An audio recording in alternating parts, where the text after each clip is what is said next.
పౌరుల్ని తయారు చేసి, భవిష్యత్ మేధావుల్ని తయారు చేసి, భారతదేశంలో ఉన్నటువంటి ఏ దేశంలో ఉంటే ఆ దేశానికే కాదు, ప్రపంచం మొత్తానికి కూడా ఒక బాధ్యతాయుతమైనటువంటి సమాజాన్ని సృష్టించాలి. కానీ అందులోనే కుల వివక్ష అనే దరిద్రం పెరిగిపోయింది అన్నటువంటిది తాజా నివేదిక చెప్తున్నటువంటి అంశం.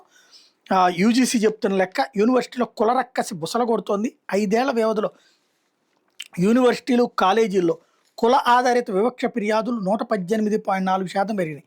ఈ మేరకు యూజీసీ పార్లమెంటరీ ప్యానెల్ సుప్రీంకోర్టుకు సమర్పించిన గణాంకాలు చెప్తున్నాయి. 2019-20లో నమోదిత ఘటనలు 173 ఉన్నాయి. ఆ సంఖ్య 23-24 378కి పెరిగింది.